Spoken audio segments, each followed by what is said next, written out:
De retour sur le plateau des régionales par Banque Populaire. Voilà, on va commencer à vendre la région parce que c'est ce qu'on a fait finalement dans toutes les étapes, c'est d'essayer de faire en sorte de vendre la région, mais également voilà, au-delà de parler des problèmes, on va parler de défis et de challenges. Voilà, et Dieu sait qu'ils sont nombreux aussi à Casablanca, mais en même temps aussi, ces atouts sont extrêmement nombreux.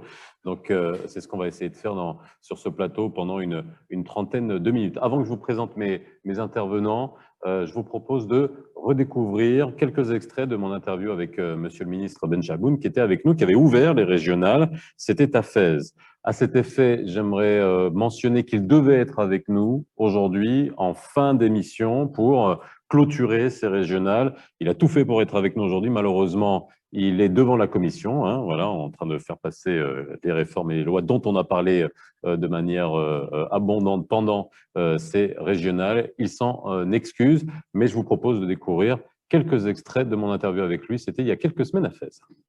D'abord, le Maroc est toujours cité en exemple en matière de gestion de cette crise pandémique.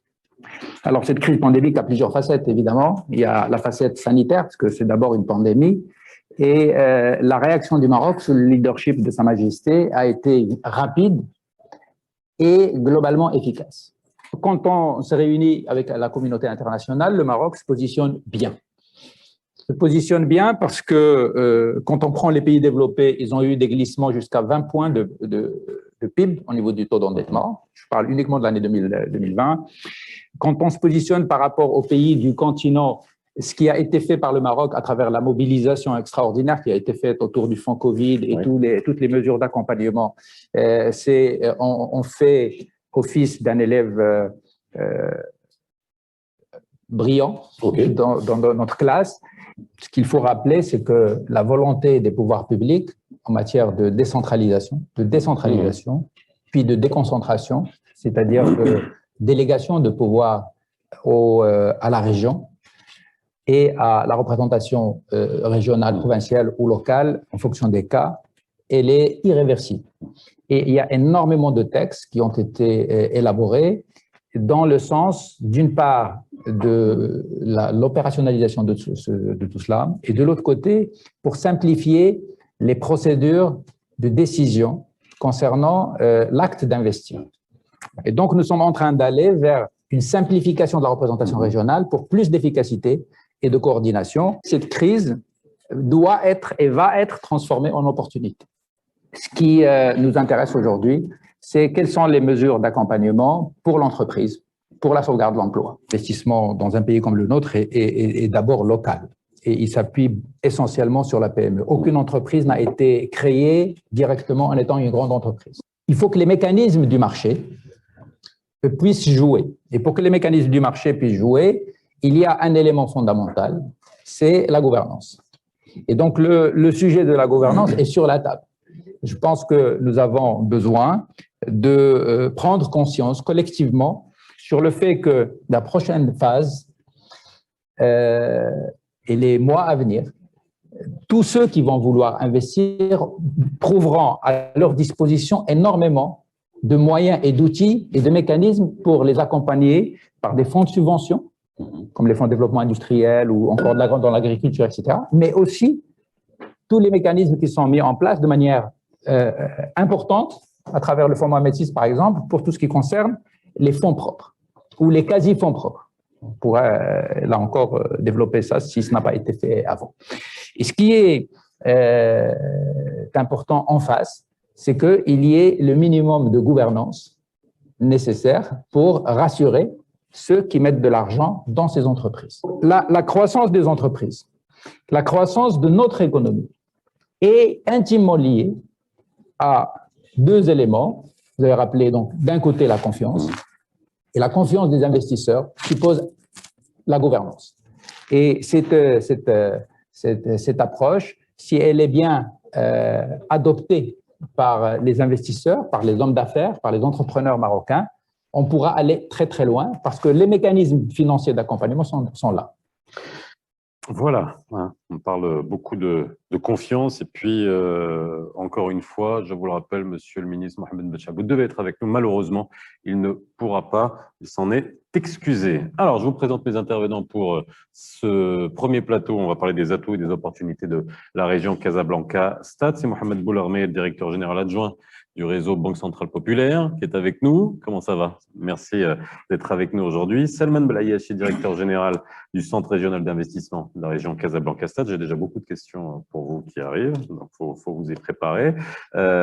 C'est Yasser Adil, président de la Chambre de commerce, d'industrie et de services de Casablanca-Stade, et c'est Anwar Radi, président de la CGEM El Jadida Sidi Ben Nour. Voilà, merci messieurs. On va discuter pendant une trentaine de minutes.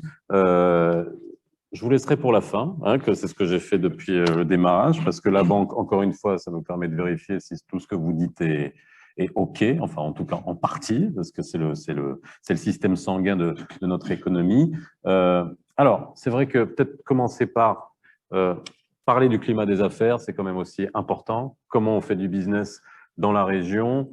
Vous aurez remarqué, et encore une fois, je le dis, pendant la tournée des régionales, les 2 premières dates, on a beaucoup parlé de crise, comment on a fait pendant la crise, etc. Puis là, depuis, on parle vraiment que d'avenir, d'investissement, de challenge et des problèmes qui sont à dépasser pour justement construire l'avenir dans les conditions qu'on connaît aujourd'hui. Alors, par qui je commence? Alors, les chambres de commerce, CGEM, c'est à vous que je vais poser la question d'abord, hein? C'est facile de faire du business? Est-ce que vous sentez que là, le business reprend? Ça, c'est vraiment vos sentiments. Ensuite, bien entendu, on parlera de la concertation que vous pouvez avoir avec le CRI et également, qu'est-ce qu'il faudrait dépasser, et notamment le foncier, parce que voilà, toutes les questions arrivent là sur le foncier, les différentes zones industrielles. C'est à dire. Bonjour. Je remercie à mon tour la Banque Populaire d'avoir organisé cette rencontre. Surtout, c'est la première rencontre, je dirais, après la vraie crise Covid. Maintenant, on est en train de sortir de la crise, comme vous l'avez dit. Il y a un vrai changement d'économie au niveau de la région de Casablanca, entre avant et après. Donc, dans les 3 secteurs de la Chambre de commerce, industrie et services, le commerce a connu un changement radical. Et il va connaître encore des changements, puisque les méthodes ont changé, le comportement du consommateur il a changé, et il y a par défaut une disparition de quelques commerces et de création d'autres. Si on prend le secteur du service, c'est la même chose. On a assisté pendant la crise à des réunions avec le secteur du service, soit l'industrie hôtelière, soit les loueurs de voitures, soit les restaurateurs, qui étaient vraiment dans le flou. Ils étaient vraiment en situation de panique. Et malheureusement, pour certains, ça a fini par une cessation d'activité, dépôt de bilan, et d'autres aujourd'hui qui sont en train de reprendre avec la reprise d'arrivée des Marocains résidents étrangers. Et donc, il y a vraiment un vrai changement de l'économie dans ce secteur. L'industrie, pareil. L'industrie, grâce aux politiques et stratégies du gouvernement, a connu un changement qui a pu créer la banque de projets. Il y avait un accompagnement de la part de l'ensemble des intervenants pour accompagner ce changement, cette amélioration de l'industrie marocaine. Certes, il y a beaucoup de problèmes. La région de Casablanca, on connaît comme toutes les régions. Vous avez parlé du déficit au niveau du foncier industriel. C'est une question qui a été posée et sera posée encore pour les responsables de la région de Casablanca. Il y a un problème de zones industrielles qui sont laissées à elles-mêmes, des zones industrielles qui existent. Il y a un dilemme où on trouve d'un côté un déficit de zones de terrain, et d'autre côté, on trouve dans des zones industrielles des terrains non occupés, non investis, non valorisés. Et il y a le manque de zones industrielles spécialisées pour quelques secteurs. Je pense, M. Lalège l'a évoqué tout à l'heure, l'informel. L'informel, c'est un des problèmes majeurs de la région de Casablanca. Et moi, en tant que président de la Chambre de commerce, j'ai eu des réunions. Vous savez que ces gens sont organisés en association. Ils sont là, ils défendent leur droit de sortir de cette situation. Mais ils disent que l'obstacle, c'est le foncier industriel. Ou commercial. Au commercial.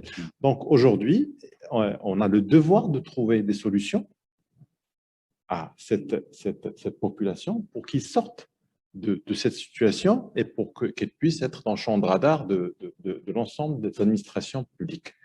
Donc, je pense qu'aujourd'hui, après cette crise, il y a beaucoup de personnes qui étaient dans le secteur informel qui veulent sortir.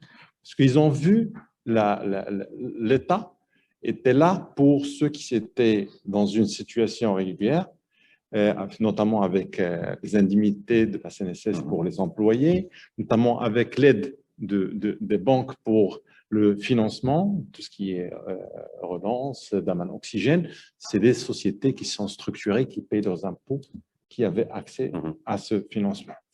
Donc, le changement est là, on doit l'accompagner et ça doit être fait par travail collectif de l'ensemble des intervenants, l'ensemble des institutions de la région. On a tenu certes plusieurs réunions avec M. Bléhachi, avec M. le gouverneur, messieurs les gouverneurs, M. Le Ouali, pour essayer de trouver des solutions. Ce n'était pas très facile, c'était des moments de tension, mais aujourd'hui, on est obligé de travailler ensemble pour relancer l'économie de la région de Casablanca. C'est dit. Image des affaires. Ouais. Je tiens à remercier la banque pour cette opportunité. Aujourd'hui, cet événement est à l'image de la renaissance que le Maroc est en train de vivre, un modèle de développement économique. Personnellement, avec casquette président CGM de la région de Jdida Sidi Bou Nour et en même temps opérateur économique industriel sur la région, sur le Maroc. Donc, avec une dimension à l'international, je suis très optimiste pour le changement qu'on est en train de vivre aujourd'hui. Le Maroc est en train de vivre une vraie renaissance. Certes qu'il y a énormément d'obstacles, d'ailleurs le mapping et le diagnostic initial du modèle de développement économique est le grand écart de la confiance. Je vais dire plus ou moins grâce au Covid, on est en train d'enregistrer une confiance qui s'installe, administration publique-privée, et des choses qui sont palpables et qu'on est en train de toucher. Et je peux donner des exemples. Alors, sur notre région qui est celle de Casablanca, une région très riche sur le secteur agricole, industriel, services.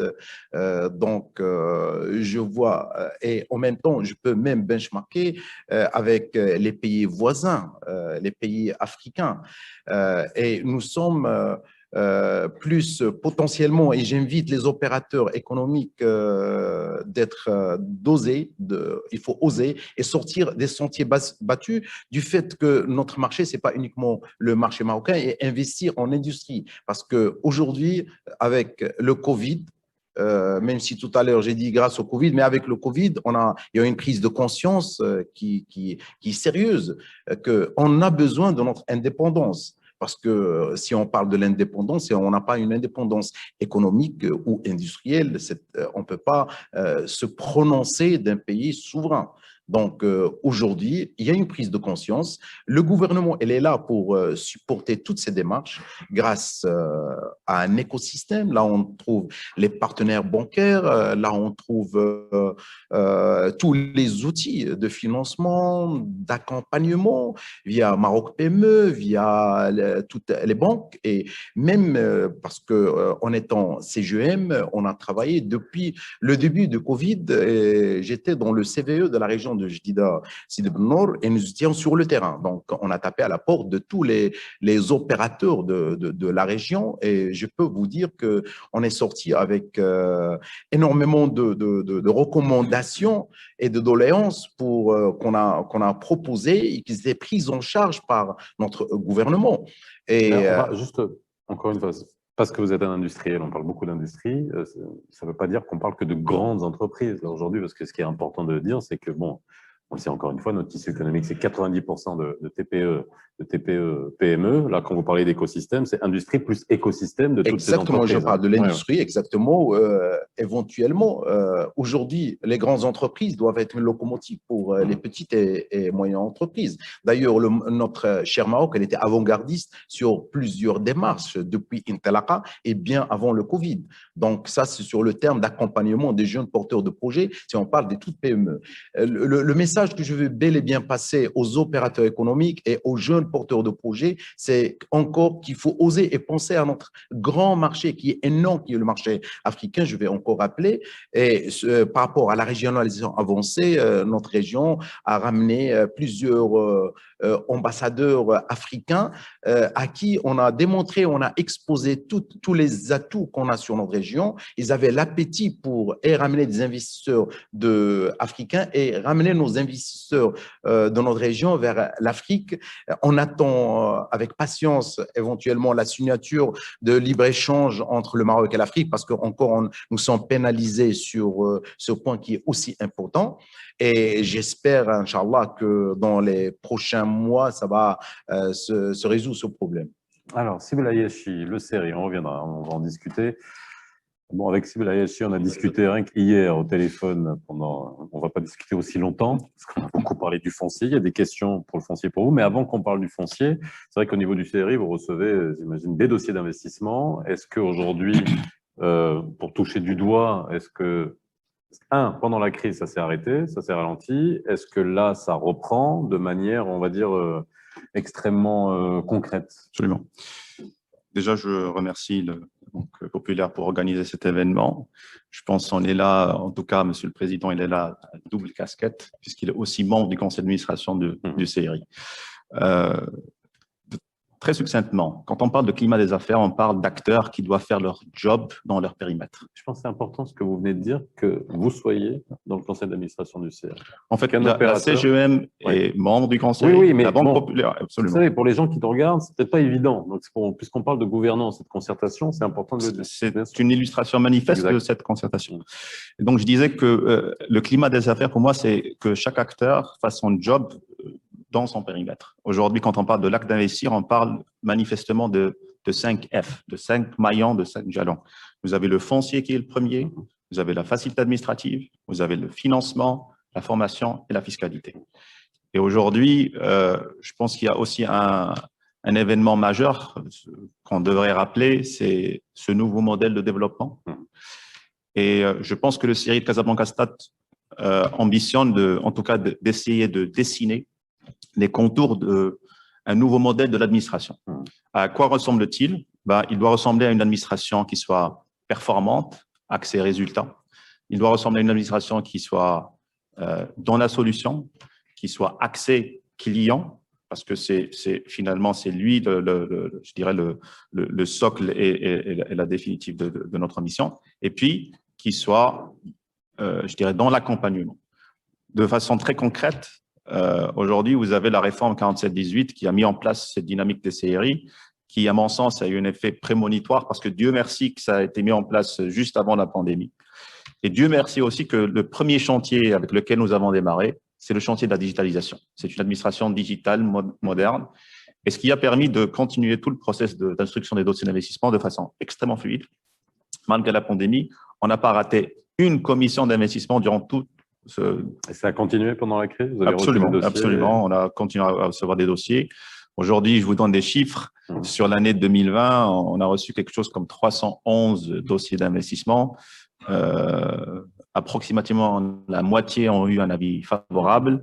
L'impact économique de ces projets d'investissement est aux alentours de 45 milliards de dirhams, qui ambitionnent de créer environ 25 000 emplois.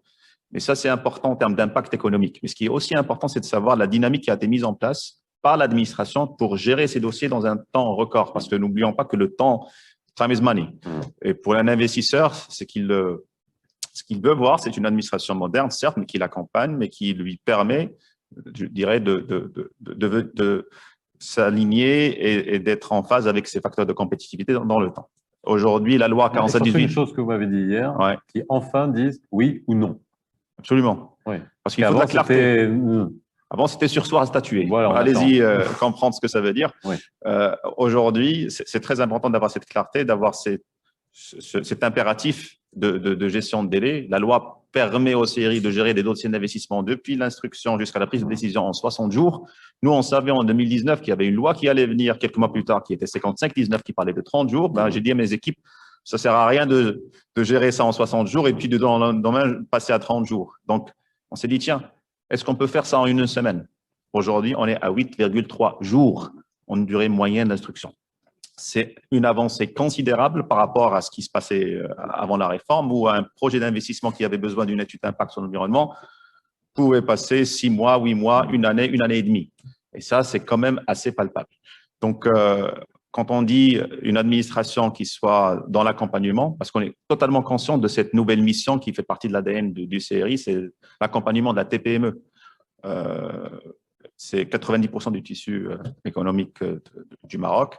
Et bien sûr, on est aujourd'hui en train de mettre en place tout un dispositif d'accompagnement incluant l'ensemble des acteurs. Parce que de la même manière qu'on ne peut pas accompagner un porteur de projet, une TPE, une PME de la même manière parce qu'ils ont des besoins différents, même l'écosystème d'accompagnement est assez hétéroclite, assez fragmenté. Et croyez-moi, il n'y a pas que des sérieux, il y a des charlatans aussi.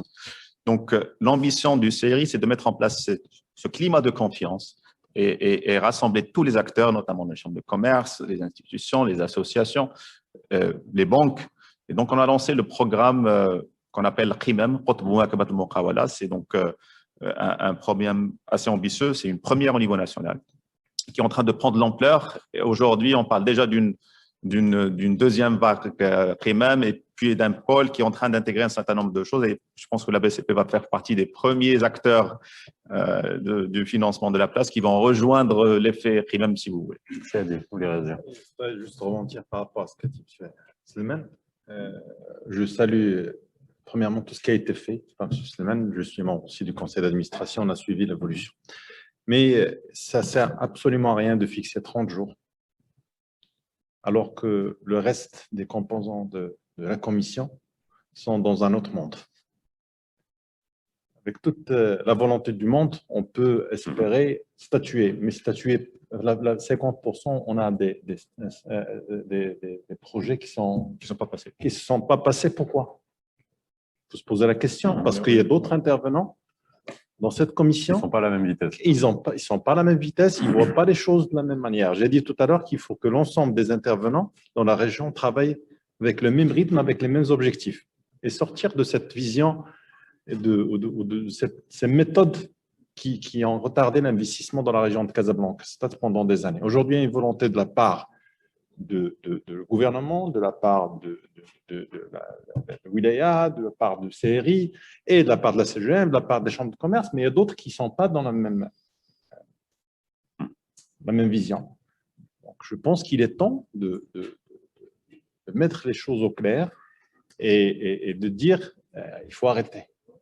Il faut arrêter. Vous nous avez dit de parler franchement. Ah bah oui. Et moi, je vous dis qu'il y a un problème d'investissement dans la région de Casablanca. Qui doit être réglé en harmonisant. Tout ce qui a été fait, par exemple, au niveau de la réforme des séries, on l'a vu vraiment dans toutes les régions, que ça fait de la même manière. Absolument. Ouais. En tout cas, on s'est penché sur le bilan de l'activité du CRI pour dire, tiens, ce qui est passé, c'est bien, il y aura de l'impact. Quid des projets qui ne sont pas passés? Pourquoi ils ne sont pas passés? Alors, quand on a fait cette introspective, si vous voulez, on s'est retrouvé avec, encore une fois, cette problématique de foncier.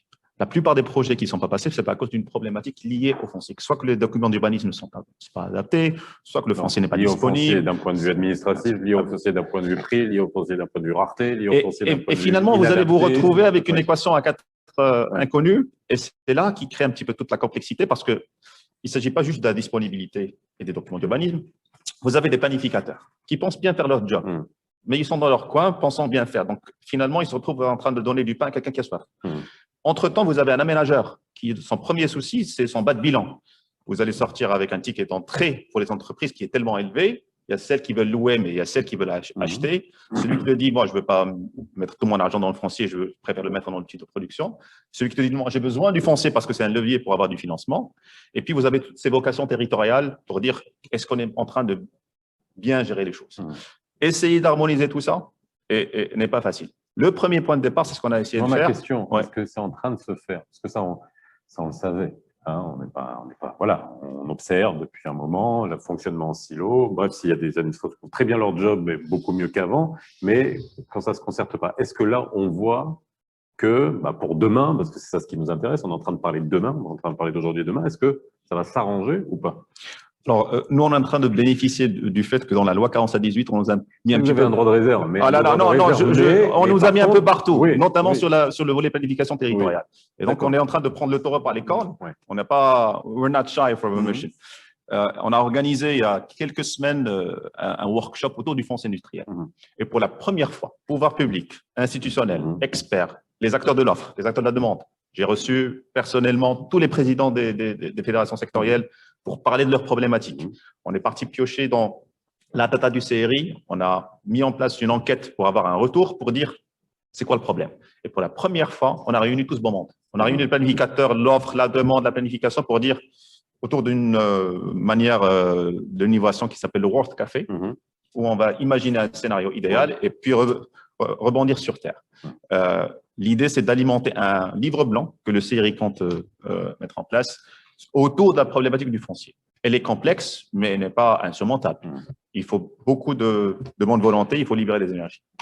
Alors, on va aller du côté de la banque, hein, si vous le remettez, parce que c'est ce qui est intéressant. Avant que on voit aussi, je vous pose la question sur votre sentiment par rapport à la reprise, hein, parce que vous la touchez du doigt, c'est aussi parler de la Banque populaire et son ancrage régional. C'est ce qu'on a fait dans toutes les régions. On finit par Casa. J'imagine que quand on va voir les chiffres, c'est vrai que ça doit être extrêmement significatif, si vous l'en avez. Bon, merci beaucoup. Et puis, vous pouvez réagir par rapport à tout ce qui a été dit, bien entendu. Alors, merci beaucoup. Bon, je crois que effectivement, la Banque de Casablanca, qu'on appelle d'ailleurs le réseau commercial de Casablanca, d'accord, pour être plus précis, parce que c'est une première expérience qui a été lancée par le groupe, de dire, demain, même les banques régionales, il faut qu'ils se consacrent les efforts en matière commerciale et la proximité du client. Et toutes les fonctions support à la banque doivent être centralisées et optimisées au service de la banque régionale et du réseau de Casablanca. Cette première expérience a été déjà lancée, ça fait 1 année et demie, sous la nouvelle forme. Je peux vous dire, premièrement, c'est que nous mettons à la disposition de nos clients 1700 personnes, dont 500 personnes dédiées à l'entreprise, avec un réseau de 320 agences et à peu près 7 centres d'affaires et 7 régions, ce qu'on appelle réseau, qui gère essentiellement le particulier et la TPE. Donc, tout ce dispositif est mis en place pour respecter l'ADN de la banque, effectivement, pour être dans la proximité. Bon, je ne peux pas vous rappeler que la Banque populaire était précurseur dans le financement de l'entreprise, essentiellement la TPE, la PME.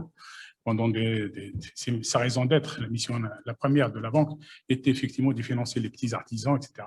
Ça a évolué dans le temps. Aujourd'hui, l'acte d'investir, moi je peux témoigner effectivement qu'il y a une reprise, il y a une certaine confiance qui est mise en place. C'est pas toujours facile après la crise pandémique. La banque a mis un dispositif qui était un dispositif d'urgence pour pouvoir satisfaire les demandes urgentes lors de la crise pandémique. Mais vite, on s'est aperçu que ce mécanisme lui-même, il va falloir voir l'avenir. Et on est resté avec nos partenaires, d'ailleurs publics, pour échanger et pour dire que de toute façon, ça passera sûrement par la relance de l'investissement. Alors, la relance de l'investissement, l'acte d'investir, je crois qu'il y a deux outils essentiels. Le premier, c'est déjà maintenir l'investissement existant. Et ça, c'est important parce qu'on l'oublie. Aujourd'hui, on a mis tout un dispositif au niveau de la banque pour suivre les affaires en difficulté, pour la mise à niveau, tout l'investissement, soit dans le cadre de la gouvernance elle-même, soit même dans le cadre de l'acte d'investir au quotidien. Et ça nous a permis effectivement de mettre en place une enveloppe globale qui dépasse les 6 milliards de dirhams sur Casablanca pour essayer dans le cadre de la mise à niveau de l'entreprise.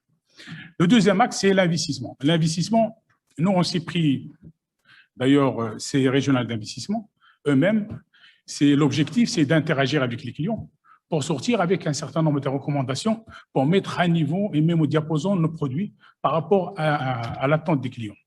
Nous avons commencé à faire un diagnostic déjà sur les secteurs qui ont été déjà identifiés au niveau d'un certain nombre de pouvoirs publics, les 10 secteurs concernés par la banque de projet. Et effectivement, nous avons fait un travail sur la clientèle existante et sur les éventuels prospects et les actes d'investir. Je crois que l'acte d'investir nécessite 2 choses. Premièrement, effectivement, tout ce que vous avez parlé de problématiques du foncier, etc. Nous avons trouvé même aussi, comme a dit le président tout à l'heure, et même le président de la région, le témoignage, nous avons trouvé d'autres mécanismes originaux pour pouvoir faciliter l'accès au foncier. Mais au niveau de la banque, nous avons mis en place même une banque de données chez nous, parce que n'oubliez pas que nous avons une filiale qui gère des actifs également, et que nous mettons à la disposition de nos clients. Ça aussi, nous sommes en train d'interagir avec un certain nombre de clients pour voir jusqu'où on peut aller dans l'expérience pour essayer de trouver la solution foncière. Mais en dehors du foncier, l'acte d'investir nécessite également une bonne gouvernance au niveau de l'entreprise, comme a dit le ministre tout à l'heure, l'intervention. Et l'acte d'investir nécessite également de dégager l'entreprise de toutes les activités qui nécessitent d'être externalisées, etc. Et ça, c'est le rôle de la banque de financer tout ça et de prendre en charge une partie de ces activités pour se consacrer au vrai cœur du métier de l'entreprise. Et ça, on a mis à la disposition de l'entreprise au niveau du groupe un certain nombre de nos plateformes qui sont dédiées à ça. Nous avons mis une banque transactionnelle pour gérer tout le cash management de l'entreprise. Nous avons également mis à la disposition des grosses structures des plateformes de project finance pour les accompagner de la restructuration de leur business. Également, nous avons essayé d'être proches de l'entreprise et nous avons lancé des expériences avec un certain nombre de grands donneurs d'ordre pour financer tout l'écosystème de l'entreprise. Parce qu'à travers ça, le donneur d'ordre lui-même, il peut bénéficier des services de la banque dans le cadre de l'accompagnement, mais l'écosystème lui-même, qui est constitué d'un certain nombre de PME et de TPE, et sur lesquels aujourd'hui, on est arrivé à lancer des expériences originales sur la place et qui ont donné leurs fruits. Et le client trouve son compte, le grand donneur d'ordre. Et même l'entreprise, la PME et la TPE ont une facilité d'accès au marché. Parce que le fait de créer une entreprise, l'acte de créer une entreprise reste comme un tributaire d'un marché. La commande publique à elle seule n'est pas suffisante. Et aujourd'hui, c'est pour ça que le privé a un rôle à jouer important sur ça. Et nous avons décidé effectivement de lancer cette expérience originale. Et nous avons pris trois grands donneurs d'ordre et ça se passe très bien aujourd'hui, que nous allons généraliser à travers l'ensemble des régions.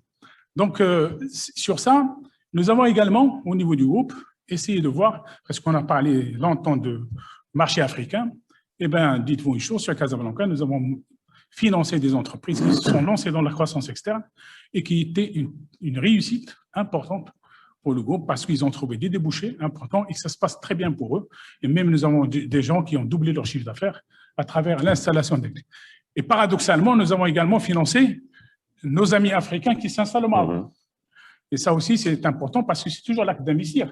On cherche la création d'emplois, etc. Nous avons fait quelques expériences qui ont réussi parce que le fait de mettre les investisseurs en lien et en relation, ça a permis effectivement de s'intéresser aux deux marchés. Même le marché marocain devient attrayant pour un certain nombre d'investisseurs, nos amis de l'Afrique de l'Ouest essentiellement. Voilà, donc nous sommes confiants sur ça. Okay. Bon, la banque, effectivement, les chiffres, vous savez, sur Casablanca, nous agissons avec le réseau commercial et la banque financement. Et nous sommes pratiquement à quelque chose comme 150 milliards de dirhams sur le groupe, au niveau de Casablanca, et à peu près 90 milliards de dirhams de collecte de ressources, ce qui est des chiffres importants. Le groupe Casablanca représente plus de 40% du groupe à l'échelle nationale. Ça, d'ailleurs, les chiffres sont même de la région, ils sont éloquents puisqu'on parle de 32% du PIB national sur la région, on parle de 57% de l'exportation industrielle sur Casablanca. Le tissu industriel représente 60% sur la région de Casablanca. Nous sommes quand même sur le champ d'action du Grand Casablanca. Nous avons 2 préfectures et plus de 14, les arrondissements et les provinces. Et donc, le champ d'action est assez important. Effectivement, nous intervenons également dans la proximité, dans les zones industrielles qui sont créées.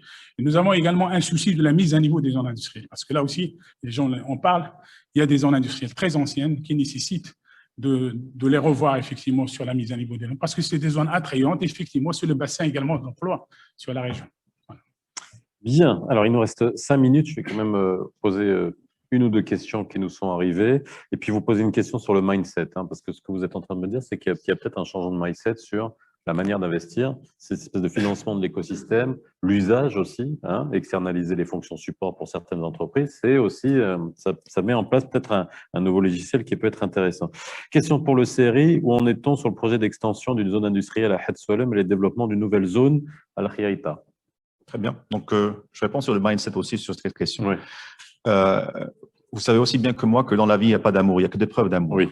Et pour moi, un investisseur qui va venir avec un leap of faith dans le futur et mettre son argent pour créer de l'emploi et créer de l'impact, tout l'écosystème devrait se plier en quatre pour satisfaire son besoin, pour s'assurer qu'il a devant lui un acteur crédible qui lui permet d'avancer rapidement.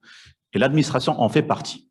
Donc, c'est l'ambition du CRI de vraiment envoyer un électrochoc de mindset en termes de changement. C'est déjà senti. Aujourd'hui, on a un feedback où les investisseurs nous disent « ralentissez, vous allez trop vite pour nous ». Et c'est déjà un bon signal. Par rapport à ce projet, je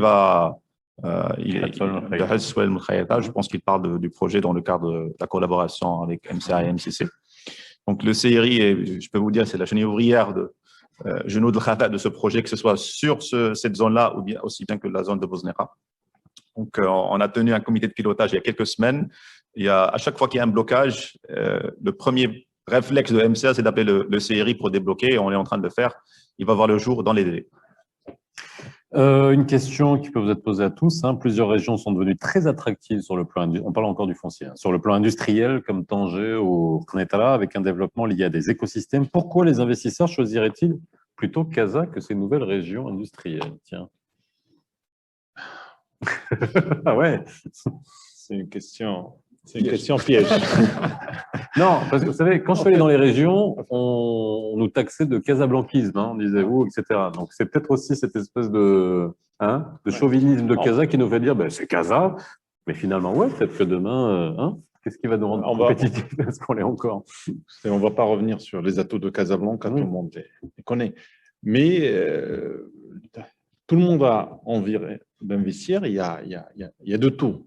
C'est la place financière du royaume, c'est un accès aux ports, 3 ou 4 ports de la région, il y a un bassin d'emploi important, il y a beaucoup de compétences, il y a beaucoup de choses.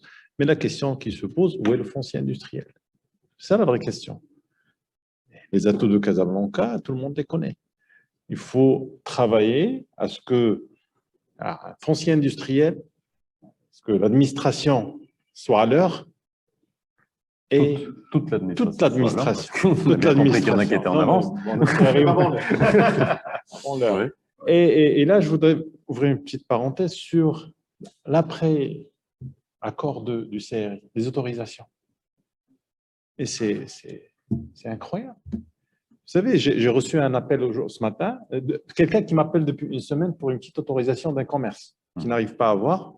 Parce qu'au niveau de la commune de Casablanca, la plateforme ne marche pas, il y a une erreur, il faut refaire. Et les personnes qui sont en charge de donner des autorisations ne comprennent absolument rien dans les commerces. Juste pour faire le distinguo, il y a 2 types d'autorisations. Il y a des autorisations qui relèvent du communal, c'est-à-dire c'est la commune qui voilà. Et il y a des autorisations qui sont dans le giron du CRI, c'est-à-dire qu'aujourd'hui, l'accompagnement de bout en bout fait en sorte que le CRI va vous prendre en charge dès le départ jusqu'à l'obtention de votre acte. Maintenant, les autorisations économiques, c'est au niveau de la commune, c'est de ça qu'il parle. Et en même temps, c'est pas tout le monde qui passe par le CRI. C'est pas tout le monde qui passe par le CRI. Non, mais... Donc, je pense que c'est le moment de réfléchir à ces autorisations qui sont données par la commune et faire en sorte qu'ils ne prennent pas aussi de temps qu'ils les prennent aujourd'hui. Et c'est un retard d'investissement. Je parle parfois de mois. Je ne parle pas de jours. Et des gens, parfois, ils abandonnent leur business à cause de ces autorisations. Cela dit, on sait Je toujours. suppose, pour ne pas être en contradiction, plus ou moins, parfois, je suis surpris par ces déclarations pour ne pas les généraliser. D'ailleurs, récemment, moi, j'ai reçu personnellement, sur la banque de projet, on n'a pas beaucoup parlé sur le banque de projet, qui est une richesse. Non, ça fait l'objet du deuxième. Exactement, c'est une richesse extraordinaire que j'invite tous les opérateurs à s'investir en ça, parce que parfois, ça ne fait pas le corps lorsque tu vois des milliards de dirhams qui vont vers l'importation à 100% dans le temps qu'on peut valoriser et sur des projets qui sont à notre niveau au-delà. Et c'est concrétisant. Donc, le point que je veux souligner, que je vais parler des opérateurs qui ont pris leur part de gâteau de la banque de projet, qui était bien ficelée, et le jour après, ils ont reçu des appels pour les encadrer sur leur projet, toute la procédure. Et je vais vous dire une chose. Moi, personnellement, j'ai reçu un appel, monsieur a dit, vous êtes où par rapport, vous avez le numéro de téléphone du gouverneur et tout ça. Lorsque j'ai partagé ça par rapport à mon entourage, ils m'ont dit non, parce que vous avez des introductions. Vous avez dit qu'on ne parle pas de la langue de bois. Je dis non, non, mais ça n'a rien à voir. J'ai reçu un appel spontané et j'avais la chair de poule. J'adore mon Maroc. J'avais les larmes aux yeux parce que j'ai vu que mon Maroc est en train de changer. Ça, sur le côté positif des choses. Je ne peux pas ne pas donner cette déclaration. Par le ministère du Commerce, c'est justement, c'est une prise en charge entière du ministère du Commerce de cette banque de projets. Donc, en fait, c'est une question de portage. Parce qu'aujourd'hui, la problématique que vous êtes en train de highlighter existait même avant la création des séries de 2.0. Mais c'était quoi le déclic? C'est déjà de dire, tiens, il y a 36 000 commissions, locales, régionales, restreintes, toutes les appellations possibles et imaginables. Il y a un modus operandi de prise de décision à l'unanimité. Donc, si une personne bloque votre projet, vous n'allez jamais le faire. Donc, aujourd'hui, c'est question peut-être de mode opératoire et de mindset pour dire très bien. De la même manière qu'on a dit, il y a une seule commission, elle est unifiée à la majorité. Les tailles d'entreprise. On ne peut pas oublier que nous sommes sur une période transitoire. Hein. Donc, du fait que ça existe, ce portail-là, donc ça va s'étaler sur le reste. Et donc, on reprochera sachant très bien qu'il y a une loi de 55-19 qui est venue pour on est en train justement de dire voilà exactement. ce qu'il faut, voilà pour que ça fonctionne. Et voilà, il y a des choses qui ont fonctionné. Et on le répète encore une fois, on l'a dit pendant toute la tournée. Quand j'ai rencontré tous les homologues, des directeurs de CRI, et je le répète encore une fois, quand on voit aussi les représentants de la CGM, quand on voit les représentants même des élus locaux, et ça, j'aurais jamais dit ça il y a 10 ans, franchement, ça fait extrêmement plaisir de voir aujourd'hui que les choses sont prises en main. Alors maintenant, ouais, c'est clair qu'il y a des vitesses qui sont totalement différentes. C'est Boulomil pour conclure. De la question, parce que vous avez dit pourquoi investir à Casa et non pas ailleurs. Oui. Moi, je peux vous dire, rien n'est acquis. Aujourd'hui, voilà. Il faut que ça soit clair pour tout le monde. Il faut qu'on ait un peu peur. Aujourd'hui, il faut que la région ait un peu peur. Même au niveau de notre groupe, par exemple, le fait qu'on a créé des banques régionales, les banques régionales, il y a une humiliation entre les régions et rien n'est acquis. Chaque banque régionale a ses atouts, etc., dans sa région. La région de Casablanca, elle, y compris la banque de Casablanca, doivent se mettre à niveau et rester attractifs le plus longtemps possible. Parce que sinon, rien n'est acquis. Parce que demain, s'il y a une région qui se démarque, il va se démarquer. Hein. Il y en a qui vont, alors peut-être pas rattraper sur le plan économique, mais par contre, qui vont peut-être cliquer des parts de marché. Oui, tant mieux. Très bien. C'est de la concurrence territoriale et c'est finalement ce qu'on attendait de la régionalisation avancée. Bien. Merci, messieurs. Merci beaucoup à vous pour ce premier plateau. On va passer. Alors, dans quelques restez sur le plateau. Restez avec moi. 2 minutes. Dans quelques instants, on va faire une petite pause de quelques secondes, puisque juste pour qu'on change un peu de configuration très rapidement, puisque une convention va être signée entre justement le CRI et la Banque Centrale Populaire. On se retrouve dans quelques secondes. Restez avec nous.